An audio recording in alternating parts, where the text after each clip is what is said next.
Today we have Jim Walsh from the 19th Legislative District. Welcome, Representative Walsh. Hey, Kelly, how you doing? I think it's safe to say that we live in extraordinary times right now. Yeah. Yes. COVID-19 restrictions have closed down the economy for several weeks now and caused a great deal of stress. I know that you sent a letter with several other state representatives to the U.S. Attorney General to hopefully stop the governor's continued emergency powers. Can you discuss that letter and share why you did that? Sure, it's important. We've been working with the governor's office as much as we can, but the situation that we have created here in Washington is one in which under state law, decision-making is concentrated in the executive branch and frankly in the governor's hands during a time of declared emergency. And it's my feeling, and a number of my colleagues agree with me in the legislature, that this is not really what the law intended. That this concentration of power and decision-making in one person's hands, without the usual checks and balances that we assume and we rightly expect in our government, is not the intent of the law. The law was written to give the governor necessary powers in the hours and days after a natural disaster or man-made disaster, to assure the continuity of government. And that's a legitimate interest of the government, either the state government or the federal government. But what we have with the COVID outbreak is a situation where it's not that short term, limited time of a few days or a few hours. It's a situation where we have this outbreak of a virus that is going on for months. And this just wasn't the intent, I believe, of our state law. And so our first strategic step was to work with the governor's office and work with the governor and try to find a way to restore proper checks and balances to the way that we do policy in Washington after a disaster, when there's a declared emergency.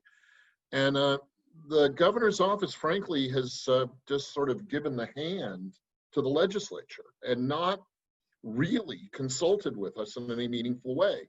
Early on, there were some work groups, but the work groups, frankly, were just window dressing.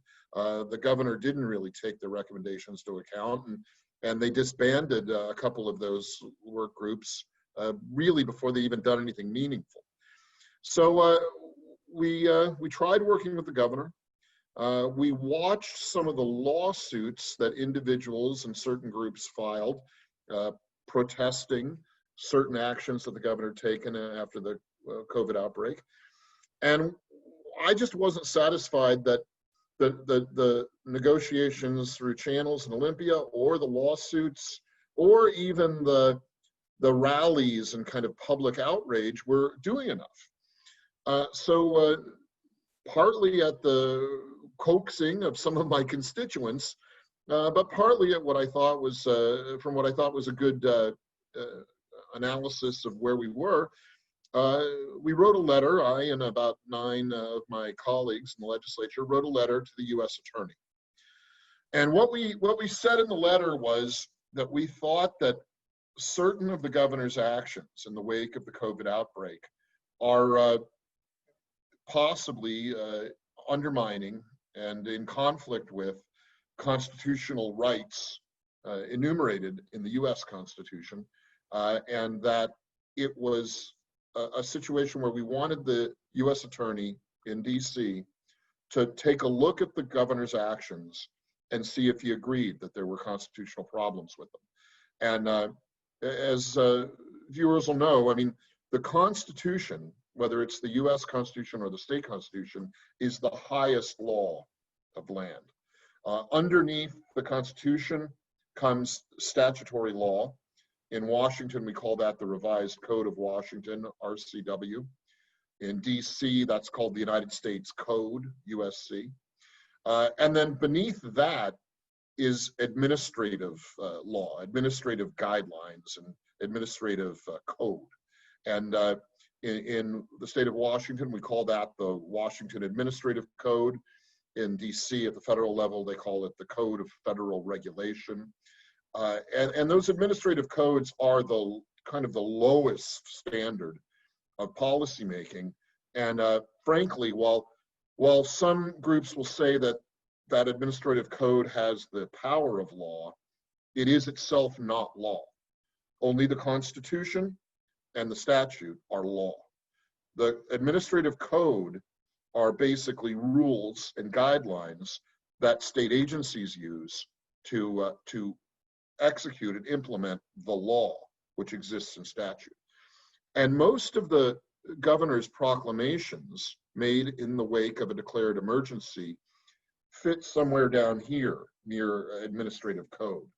And we want to make sure that his proclamations, which operate down here, aren't trumping constitutional rights, which operate up here. And that's what we've asked the U.S. Attorney, William Barr, to look at. We're specifically concerned with a section of the Washington Administrative Code that the governor has recognized as public policy under several of his proclamations. And for viewers at home, that section of Washington Administrative Code is WAC 246.100.040. You can look it up. And that is a section of Washington Administrative Code which talks about several policies in response to any outbreak of a contagious disease or virus. And that's where a number of the policy points that people are concerned about live, basically. And that includes the contact tracing, that is that sort of people tree of individuals that a sick person may have come into contact with. That includes testing administered by the state government, either voluntary or in some cases, perhaps mandatory. And it includes the description of isolation or quarantine that we have lived through in part in Washington, and that the governor seemed to want to expand more proactively into certain situations.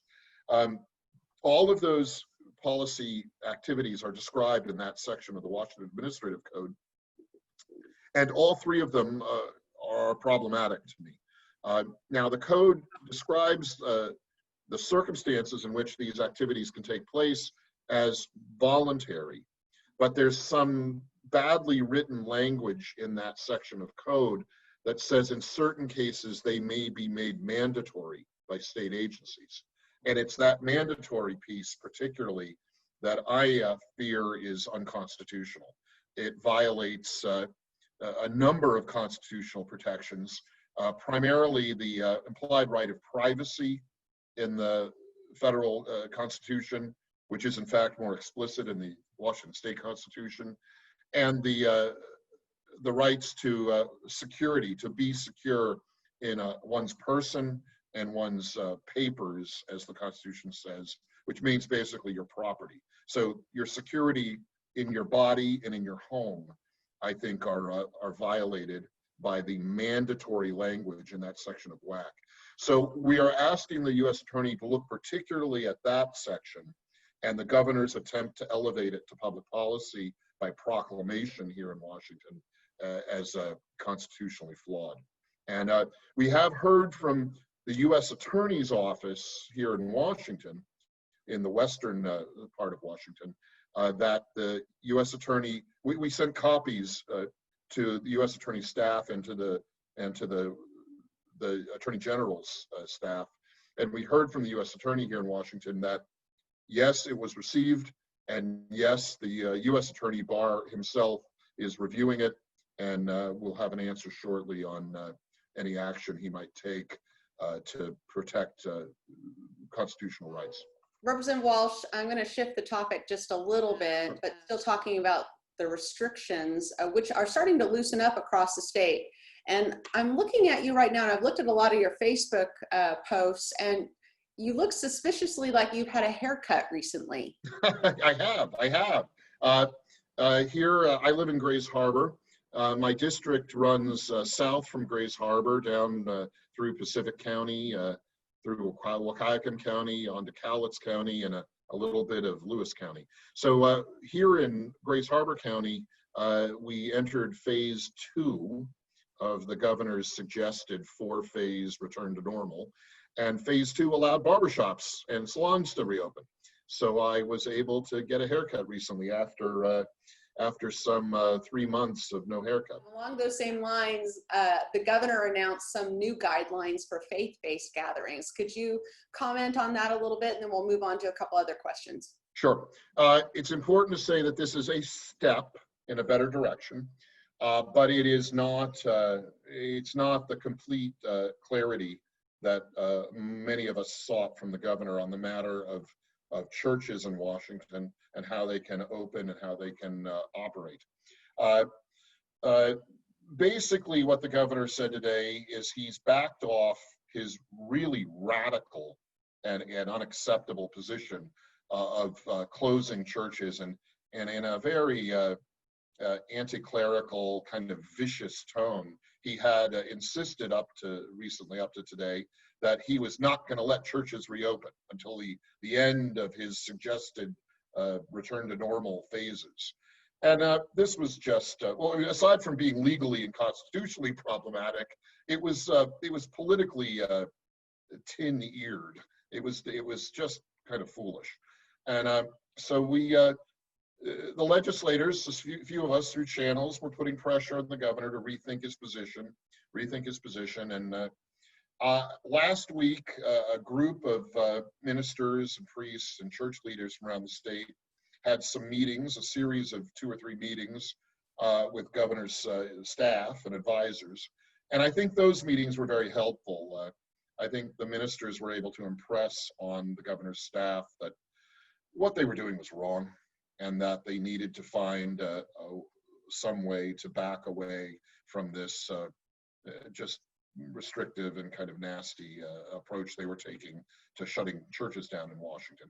And so those meetings helped. And frankly, too, the president recently drew a bright line in policy at the federal level, saying that churches around the country needed to be free to reopen and resume their ministries. And so I think the combination of things convinced the governor's staff and advisors that they needed to back away from their position.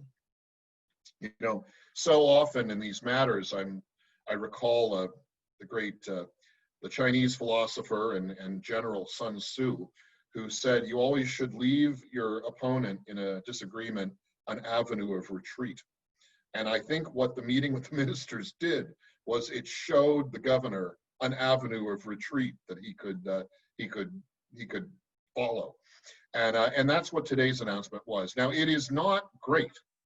The governor proposes a bunch of restrictions and guidelines on what churches would have to do as they resume services and ministry, but frankly, that's kind of a fig leaf. I think the fact is the doors are open for churches to open their doors. And I think that now it's on to the church leaders to execute and practice their ministry and their rituals and rites and their services in the way that they see fit. They should keep in mind the health considerations. They should keep in mind some spacing. They should keep in mind a little more cleaning and decontamination, Lysol, than they might have before. They should make allowances for people if they choose to wear masks or cover their faces. Common sense standards that we know, and encourage members of the church, if they are ill, to stay home, things like this. But I think that the Washington churches that are willing to exercise their good judgment, I think they can begin to resume their activities. And the governor's restrictions and guidelines, I think, remain unconstitutional. Both the U.S. and state constitutions are clear, and the First Amendment to the U.S. Constitution and several sections of Article 1 of the Washington Constitution, that churches are sacrosanct. Well, I gotta tell you, I'm so sorry to interrupt you, but I'm Sure. so angry when I walk into Costco or Home Depot and I see, 200 people walking around, but apparently you're not safe from COVID when you're in church, just when you're in those national stores. There is no science and there is no logic to the governor's positions on COVID restrictions. And so the idea, you end up with these absurd situations where a grocery store can be open to the public and packed with people, and a church can. And that there's no science in that. There's no logic in that. And I think that, again, the point was putting the pressure on the governor to back away from his bad position was not enough. We needed to show him there was a face-saving avenue of retreat for him. And frankly, I've been kind of a blunt instrument in this debate. I think the ministers last week were able to show the governor that there was a face-saving retreat from those of us who were really critical of him and his bad policy decisions.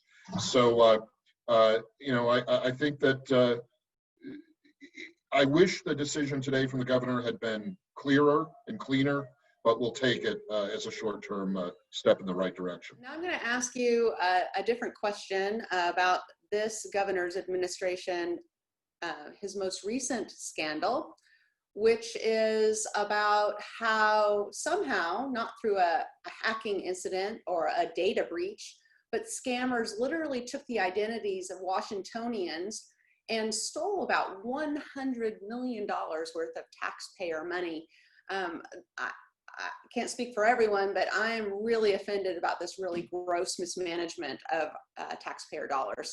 Do you have some comments on this and maybe how it should be handled? I mean, like oh yes, some comments for sure. Yeah. Let's start by backing up and looking at it. The agency that handles unemployment insurance in the state of Washington is called the Employment Security Department, ESD. It is a department level entity in the state bureaucracy. It has its own director, they call it a commissioner, one person commissioner who runs the agency, appointed by the governor. In this case, in the current case, the commissioner is a woman by the name of Susie Levine. She is a political partisan, what they call a bundler. She is a fundraiser, and she gathers together contributions from a number of wealthy individuals and bundles them into a package, a large chunk of money that she gives to left-wing political candidates that she supports. Wow. She's really done that with our taxpayer money. She was no qualifications to take over an unemployment insurance agency. She was some kind of marketing person at Microsoft in the 80s and 90s, something like this. And so she was a Microsoft millionaire and husband also in the tech industry, and a familiar story in Washington, and a good one. They did well in the tech industry, became wealthy, and then unfortunately became very political, very partisan political. So she was rewarded for her partisanship with an appointment to head the ESD, Employment Security Department. Normally kind of a backwater agency, not in the news a lot, except with this COVID outbreak. And unemployment spiked way up. And the agency for a while had a stated policy of basically loosening its review of people applying for unemployment insurance. The state has been blessed with relatively low unemployment the last decade or so. And so the attitude at the bureaucratic level at the ESD was, well, let's approve as many applications as we can, because they weren't getting as many as other states were, and they wanted to get the checks out the door. Well, this was a situation that was ripe for problems when we hit a spike, as we did, a very sharp spike, as a result of the governor's lockdown and economic shutdown. And the agency was overwhelmed with legitimate unemployment insurance applications. And then basically a organized ring of scammers We believe they were primarily from Nigeria, but they may have been from other countries too. Used identity theft and fake, stolen identities of Washingtonians to apply under the Washingtonians' names and social security numbers for unemployment insurance, and then have those payments. And the truth is, they're not paper checks anymore. They're electronic transfers of funds, transferred to dummy bank accounts that they'd set up, and then scooped the money out and took it to Lord knows where. And the ESD's stated policy of just get the claims paid as quick as they can really worked against them in this case, because they should have recognized duplicate applications under duplicate names and then other things that would have told any reasonable agency that there was something fishy going on, but they didn't notice. And excuse me. And this woman, Levine, who's the head of the agency, had no executive or administrative experience that would have allowed her to recognize it herself, and her senior advisors didn't recognize it. And the amount so far is estimated at 100 million that the Nigerians and others stole. But the truth is, ESD has said they're not sure what the total number is. And it may, in fact, end up being twice that or even 3 times that. So the total loss could be in the several hundreds of millions of dollars. And this is just bad management. And it lines up with other management problems that this governor has had, well-documented problems. Years ago, the accidental release of a number of felons from the State Department of Corrections from prison. They were released early and let back onto the streets. The decertification of Western State Hospital, the psychiatric hospital, that lost its accreditation with the federal government and therefore could not receive federal funds anymore after a pattern of bad management at that facility. And now this, it's just it's a recurring issue with this governor having managerial incompetence in state agencies. And I have called for this woman, Susie Levine's resignation. I think she has proved herself to be incompetent to head up the unemployment insurance agency, and she ought to resign. And if she won't resign, the governor ought to fire her.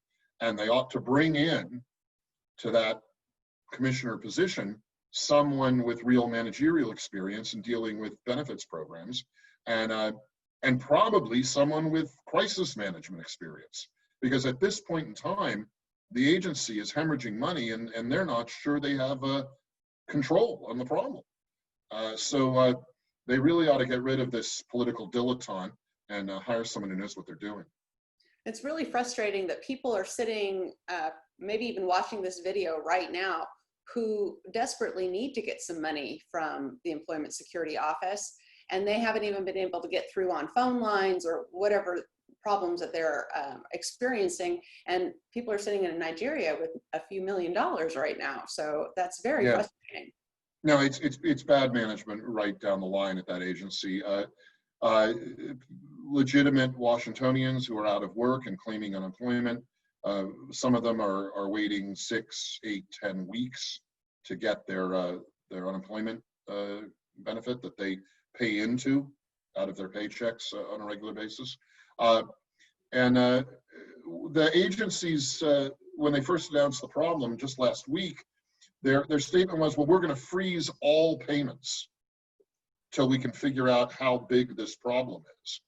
And so they were punishing legitimate beneficiaries of the unemployment insurance program because they couldn't even figure out how bad their fraud problem was. And they have couched it rather misleadingly as a hacking, a tech security problem. There was no hacking of their system. This was just identity theft and crooks using stolen identities to apply for benefits. So the attempts to couch this in terms of, well, it was a tech problem and we need better tech security, that a better system security wouldn't have solved this problem. What would have solved this problem is better management and oversight of the dispensation, the sending out of the money. and there was no like internal audit system checking where the money was going. And that's just bad management. That's not technology. That's human factor failure.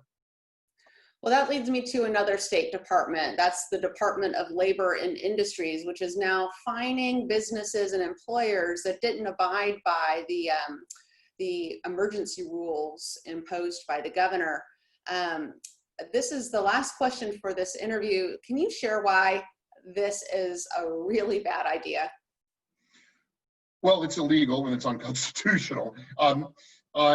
Again, this is the governor's attempt to enforce some of the same policy points that we have raised constitutional questions with in our request that the U.S. Justice Department and the U.S. Attorney look at what the governor is doing. Same body of rules that the governor is promoting.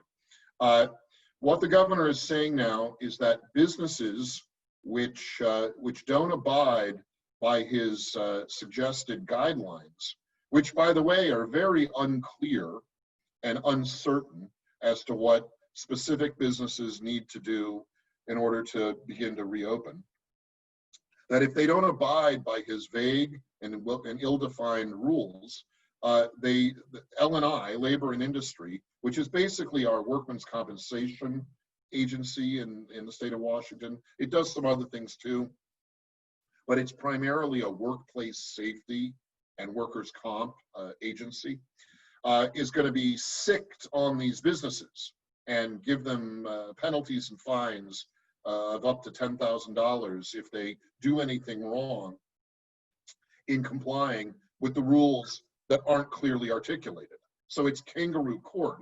It's Franz Kafka. It's not a serious, certainly legal or regulatory process. It's a kangaroo court. And it's very disturbing. It's disturbing to the staff at L&I, at Labor and Industries, who I have heard from several middle to upper middle managers at L&I who've contacted me as kind of whistleblowers, saying that this statement that they're going to sick L&I inspectors on businesses that aren't complying with the governor's proclamations, they're not cool with it. That the staff at L&I doesn't like it. But the governor's office wrote in and sort of rolled them over and forced them to put out under the heading of Department of Labor and Industries this statement about enforcing the governor's edicts. So the governor has a major problem here. The process itself is illegal and unconstitutional, and the agency that he's asking to implement this illegal and unconstitutional enforcement process is revolting. They don't want to do it. So I think it's a bad deal for the people of Washington. It's a bad deal for small businesses that are trying to read the governor's vague and ill-defined guidelines and figure out what they need to do to be good with the guidelines. And it's bad for the governor himself, because the agency is bucking to do this silly thing that he's asked them to do. So I suspect that we will see in the coming days and weeks, as we have seen with other boneheaded moves that the governor has made, there will probably be some face-saving retreat from this position where they will say that, well, L&I is just going to help to recommend guidelines. And it's important to say, Kelly, L&I has some extraordinary enforcement powers. And the idea is those enforcement powers are there to assure workplace safety for the workers, working people of Washington. And those extraordinary powers are not designed to become a collection agency for the governor or an enforcement agency for broad policy points. The reason that we entrust the Department of Labor and Industries with inspection authority is for workplace safety.